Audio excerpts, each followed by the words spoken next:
Hello friends, welcome back to my YouTube channel. आज के इस वीडियो में हम देखने वाले हैं routing model binding in Laravel. किस तरीके से हम जो है वो मॉडल को बाइंड कर सकते हैं राउट के साथ। डन। तो what is route binding in what is route model binding?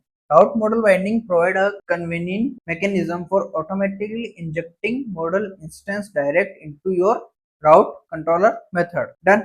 Instead of the passing an ID your controller and manually query the database using method like find or fetch. तो basically हम क्या करते हैं कि जब भी हमको डाटा कोई भी फेच करना होता है या किसी भी यूजर के आईडी के बेस पर हमको डाटा निकालना होता है तो हम क्या यूज करते हैं? तो फाइंड यूज करते हैं या फाइंड और फिल यूज करते हैं। Laravel automatically resolve the model instance that correspond the URL segment. This approach significantly reduce the boilerplate code. ये क्या करता है कि जो हमारा boilerplate कोड होता है उसको रिड्यूस करता है, क्योंकि हम यहाँ पे जो है वो एक ही लाइन के अंदर हमारे सारा काम हो जाता है। Making your controller clear, more readable and strictly focused on business logic rather than repetitively data retrieval. तो इसमें क्या होता है कि हमारा जो भी डाटा रिट्रीवल है वो बार बार नहीं होता है। क्यों? क्योंकि हमने जो है वो ऑलरेडी सारी चीजें वो है फिक्स कर दी है और हम जो है फाइंड से डायरेक्टली आईडी फाइंड कर सकते हैं या फिर फाइंड और फिल से हम यदि आईडी फाइंड नहीं होती तो हमको एरर जो है वो मिल जाती है। सो ये वर्क कैसे करता है? तो the request life cycle visualising route to view, understanding the flow of the route model binding reveal the route request. क्या होता है कि कोई भी यूजर हो तो जस्ट लाइक हमने यहाँ पे एक पोस्ट ली है, पोस्ट के आगे हमने यहाँ पे क्या डाला? 5 डाला है। डन। ये क्या करेगा? Automatically resolution Laravel pet parameter 5 and automatically query the database for post ID. तो क्या करेगा? ये जैसे ही हमने ये वाला यूआरएल कॉल करेंगे डायरेक्टली ये 5 को क्या करेगा? As a post ID consider करेगा और उसको जो है वो डाटाबेस से जो है वो कंपेयर करेगा और 5 आईडी वाला जो डाटा है वो लेके आ जाएगा और देन उसके बाद जो है वो कंट्रोलर को भेज देगा और उसके ऊपर कंट्रोल जो है प्रोसेसिंग करेगा। देन जो है हमको रिव्यू रिटर्न हो जाता है। तो automatic exception, if you record does not exist, Laravel automatically throw 404 found exception. तो क्या होता है कई बार जस्ट लाइक हमने यूआरएल में जो है वो 5 आईडी है बट यहाँ पे किसी बंदे ने जो चेंज करके 500 कर दिया, तो जो है वो डाटाबेस में चेक करेगा 500 आईडी से कोई भी पोस्ट अवेलेबल नहीं है, तो उस केस में हमको एक्सेप्शन क्या मिलेगा? 404 पेज फाउंड नॉट फाउंड का। डन। तो यहाँ पे हम देख सकते हैं स्टैंडर्ड आईडी बेस्ड बाइंडिंग। तो किस तरीके से आप जो है वो मॉडल और राउट को बाइंड कर सकते हो या मॉडल और कंट्रोलर को बाइंड कर सकते हो। तो यहाँ पे हमारे पास एक एग्जांपल भी है। उससे पहले हम जो है वो डेफिनेशन देख लेते हैं। implicitly bind route parameter to allocate model by matching variable name। तो अब यहाँ पे हमारे पास बहुत सारा ऑप्शन होता है। जस्ट लाइक हम जब भी ब्लॉग लिखते हैं तो हम क्या यूज करते हैं? आईडी की जगह हम स्लग यूज करते हैं। बट जब हम पोस्ट का यूज करते हैं तो भी स्लग यूज करते हैं। बट जब हम यूजर का डाटा लेके आते हैं तो हम आईडी यूज करते हैं। बहुत सारी जगह हम आईडी यूज करते हैं, बहुत सारी जगह हम स्लग यूज करते हैं। बहुत सारी जगह हम प्रोफाइल के लिए प्रोफाइल के पर्सन का नेम यूज करते हैं, उसकी प्रोफाइल का कैटेगरी के लिए हम कैटेगरी स्लग यूज करते हैं। तो यहाँ पे हमारे पास बहुत सारे वेरिएबल्स हो सकते हैं जिससे हमको बाइंड करना होता है।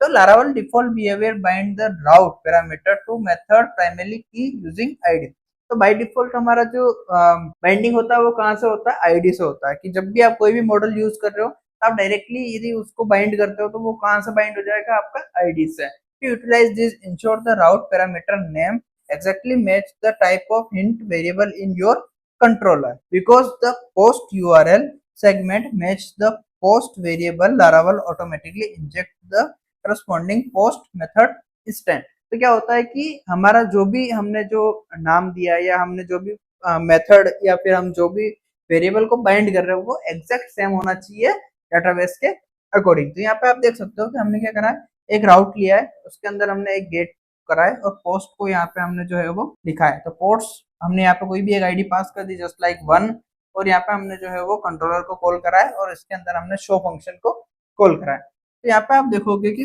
पब्लिक फंक्शन शो, यहाँ पे हमने जो है वो पोस्ट करा है और ये जो हमारा है वो क्या है?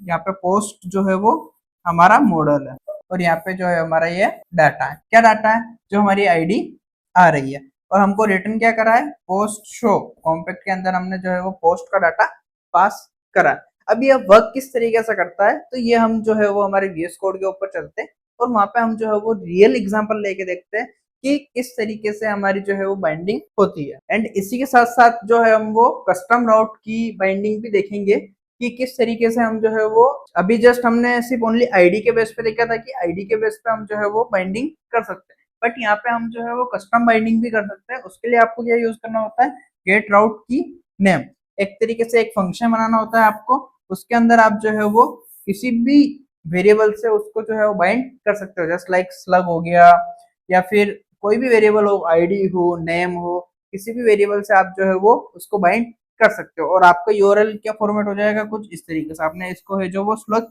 पास कर दिया। तो अब यहाँ पे हम जो है वो हमारे लैपटॉप पे चलते हैं VS कोड के अंदर, और यहाँ पे हम जो है वो दोनों ही चीजें करके देखेंगे, आईडी से भी हम बाइंड करके देखेंगे और हम जो है वो किसी अदर वेरिएबल से भी बाइंड करके। सो यहाँ पे हमने राउट मॉडल बाइंडिंग के लिए सबसे पहले हमने क्या करा, एक रिसोर्स करके हमने जो है वो राउट बनाया, जिसके अंदर हमारे पास जो ऑलरेडी प्री डिफाइंड जितने भी क्रेड है वो सारे सारे यहाँ पे हमको मिल जाएंगे। देन हम क्या करेंगे, यहाँ पे इस कंट्रोल के अंदर जाएंगे, यहाँ पे हमने एक इंडेक्स पेज बनाया है। यहाँ पे यदि मैं स्टूडेंट के अंदर स्टूडेंट्स क्लिक करता हूँ तो यहाँ पे मेरे को जो है वो स्टूडेंट मिल जाएंगे जो जो कि मैंने जो है वो ऑलरेडी क्रिएट कर रखे हैं। डन। उसके बाद यहाँ पे आप देखोगे कि यहाँ पे हमने शो में क्या करा है, यहाँ पे हमने डायरेक्टली मॉडल जो है वो पास करा है, एक स्टूडेंट नाम का हमने मॉडल बनाया है। यहाँ पे आप देख सकते हो हमने एक स्टूडेंट नाम का एक मॉडल बनाया है, और यहाँ पे हमारे पास डाटाबेस के अंदर स्टूडेंट्स नाम की एक टेबल भी है, जिसके अंदर हमारे पास ऑलरेडी जो है वो एक स्टूडेंट है जिसका जो नाम है वो टेस्टिंग यूजर है,